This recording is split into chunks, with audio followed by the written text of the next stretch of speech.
Hey, Mary, it's Josh Masters here with Masters Fencing. I was going to take you for a quick walkthrough of your 6-foot tall, board-on-board style, pressure-treated dog, what are these called? Alta style premium pickets. I was going to show you here how we nail each one of them in. We use correlated pneumatic nails for each picket. They're 2 1/4. That will go as far as possible through the picket, the front picket, the second picket, and the 2x4 without protruding on the other side so nobody gets scratched. So the first picket, of course, gets one nail in the middle all the way through. And then here on the second one, I split the center right there on the gap and then tack it right there on both sides to be sure to hit all 3 boards. The 2 pickets and the 2x4 behind it.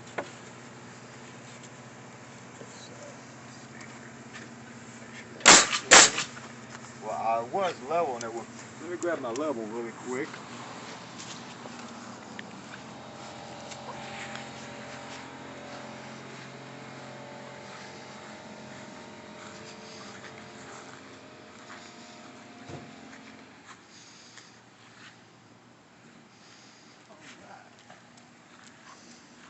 So the way that I also keep all of your pickets nice and level, straight, I'll level the first picket like this,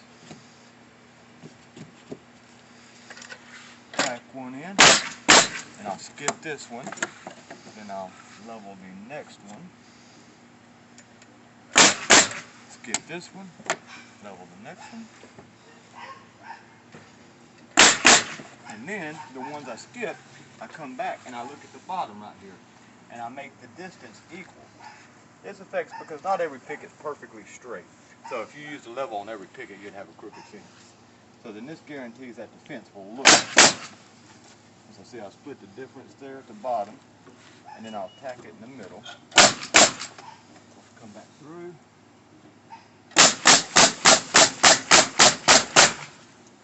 All right, and let's go ahead and take a walk through here for the fence here. We installed here beside your house, staying about a ½ an inch off, so as not to touch the house here. We installed what's called following the flow of the property. There's a difference between straight and level, of course. You want your fence to stay about a ½ an inch to an inch off the ground so the bottom's not dug down in the dirt and starts to mold and mildew. So if you see, we have a slight angle, just like most houses are, for water to pan off. So it matches, in essence, we want the top of the fence to match the way that the bottom flows, staying perfectly flat and straight. This gate we swung in, got nice heavy hardware here, got heavy duty handle here, real pretty. To open up the latch here, it's real simple. You just push down and it pop open, boom, and push on open. Then we've got heavy duty 5/8 thick lag bolts here, and I pilot hold each one. That's crucial also, so you'll notice there's no splits or anything through this, and it won't affect the integrity. So we'll come through, always give them a nice slam, make sure that they stay stationary. Whoops.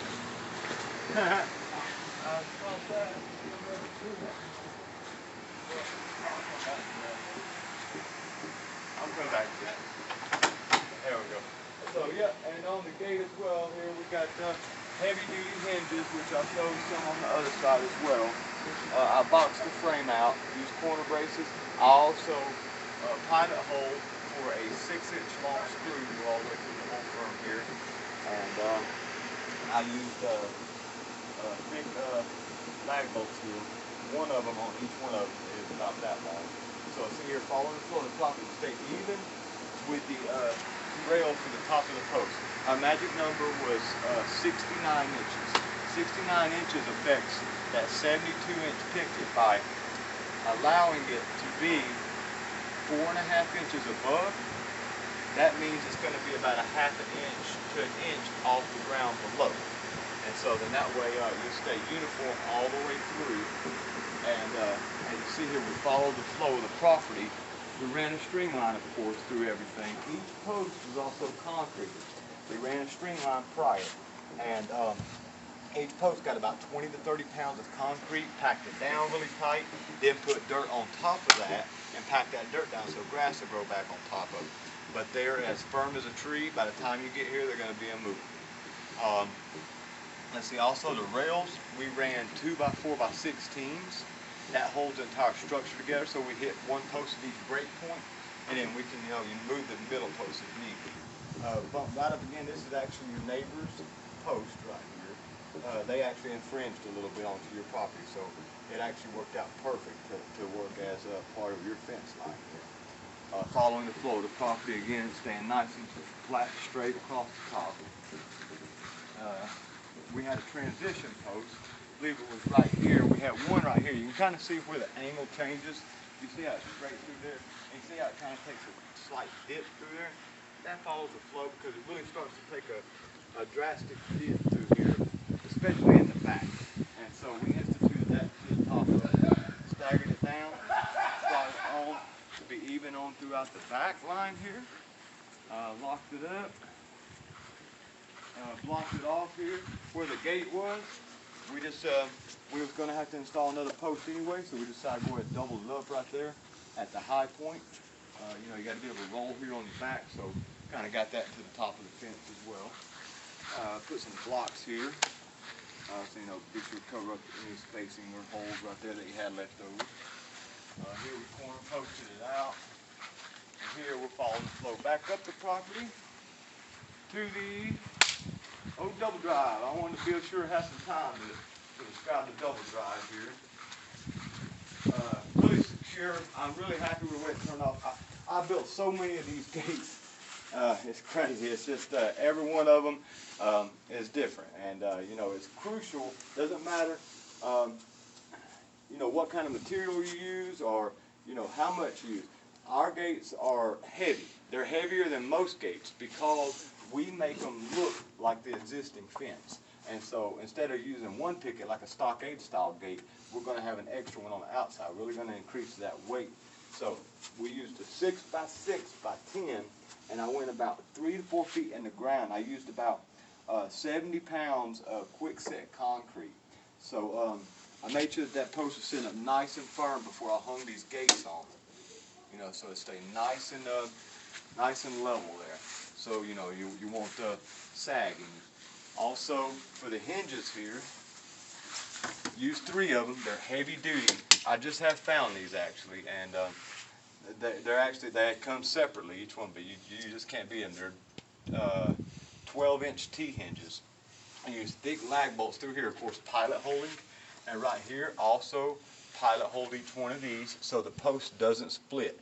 That's what happens on a lot of fences. When the bottom's not opening right there, it's because they didn't pilot hole and it started splitting right here at the post and started pulling away, or either this post wasn't set properly and it started pulling down.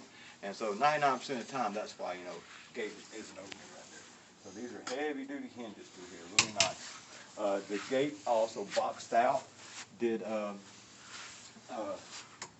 do you call that? Screws in through the top side to hit this side, and also did a middle brace with 4-inch screws, and then adjacent braces to fit snug in each corner, but also tacking 3.5-inch screws at each point of contact. Here got a couple of access handles on the inside, be able to make it a little easier to access. This is your stationary gate. This is the one that you wouldn't want to open unless you need be. As for efficiency purpose, I always try to make the gate closest to the house for main access. And so I installed 2 drop rods right here, and I also have a copper pipe in each one about 1 foot long that I nailed down with a rubber mallet, and I pulled it back out, knocked the dirt out to make sure that you can get that full drop. I increased the drop width also with an extension piece right through here. So instead of bringing the guides up here, I was able to get about another 6-7 inches of drop through there, so you can get a little bit more meat down into the ground. And that's the only thing you got holding these big heavy gates stationary, except for this, and that's not holding it firm. That's just holding them shut. So here, this one doesn't have to always be down. Here's your catch. That's a little catch right there, so you can operate it. So that one doesn't always have to be down unless you want it down. So I installed it just in case a storm comes, whatnot. You know, you can really batten down the hatches. And so it's real easy to operate here. You can lock it right here with a pad bolt, or you can put a screw, whatnot. Just push up like that, and boom, out she pops. Pops right out. Boom. And then if you want to keep it open, you just push this drop rod back down just like that. It should drop right back down in the ground. You don't even have to push it down in the ground. It'll just catch. And then here on this side, say you want the full distance of your entire double drive. You just lift up this, boom, put it to catch like that. Open right up. And of course, put your drop rod down right there. Also got some nice handles on the front, heavy duty. So we'll shut this one back. So this one right here, like I said, is the stationary gate, and it doesn't need to be open unless necessary. And so see, we was able to come all the way to the top of that guide, so we was able to get full distance all the way down in the ground there. Security purposes. Whoop. See, I forgot to bring that up. So if it starts jiggling on you and moving back and forth, it's probably because it forgot to put that drop rod in the catch right there. So always make sure this land, make sure they're nice and stable, they're sturdy, they're heavy duty. You know, they should last many, many years for you. And of course, if anything is to happen to it, you know, I'm just a phone call away. We can take a look here on the outside of it. I also wrapped each post. Be sure makes it look a little bit better. Here's the front side. These Alta Pickets are really nice. It's a good choice to go with them. You know, of course, they are a thicker cut of lumber. They're ½ inch wider, and you know, they're not going to turn gray like the other fences you see in the community. You know, they'll always stay this. You know, they're guaranteed at least 10 years of termite rot, but they'll always stay this tan color. They'll never turn gray. See on the outside, they're really nice. All on board makes it feel really cool. They flat across the top. I closed out your customer, your neighbor over there. I'm sorry. Closed in. I'll make sure you know the dogs can stay in. And I thank you for choosing to install with us, Mary. And if you got any questions or concerns, just feel free to give me a call or send me something by mail. And we'll talk to you soon. Thanks.